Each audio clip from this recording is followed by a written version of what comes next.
1-1, Dinamov igrač polako uzima medalje, odlazi na ovu improviziranu pozornicu.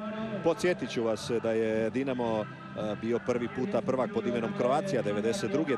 93. pa onda je stigao jedan niz od 5 naslova 96. 7. 8. 9. 4 puta kao Croatia i 2000. kao Dinamo. Onda su Hajduk i Zagreb malo slavili 2001. 2002. pa je Dinamo 2003. uzeo naslov. Došle su dvije nove godine Hajduka nakon one 92. Dakle, još jedno splitsko slavlje i onda ovih posljednjih 5 sezona opet apsolutna dominacija zagrebačkog kluba.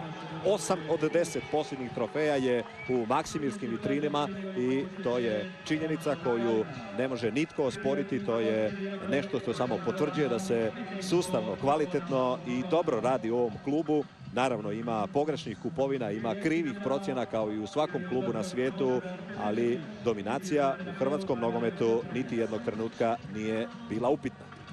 Ostaje nam nada da će i Dinamo i navijači pronaći nekakav zajednički jezik.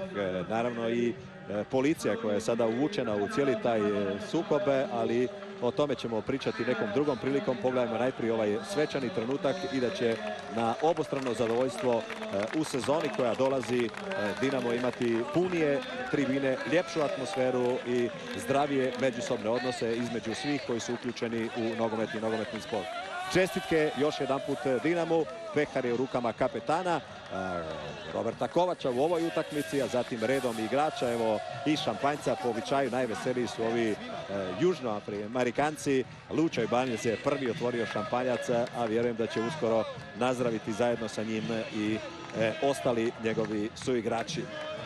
12. naslov prvaka Hrvatske pospremljen je u arhivu. Podsjetit ću vas da je Dinamo bogatiji za kup velesajamskih gradova. 4 naslova prvaka Jugoslavije, 12 naslova prvaka Hrvatske, 7 pobjednika kupa Jugoslavije, 10 puta pobjednici Hrvatskog kupa i 3 Hrvatska superkupa.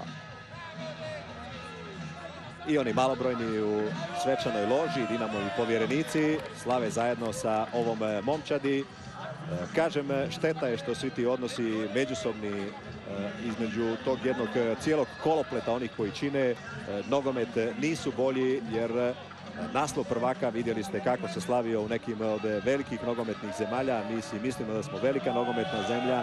Zaslužuje drugačiju kulisu, drugačiju atmosferu onaj ko slavi naslov prvaka i vjerujem da će Zagreb kao milijunski grad pronaći tu negdje izgubljenu ljubav za Dinamo i da će ga sljedeće godine pratiti i podržavati na drugačiji, kvalitetniji i bolji način.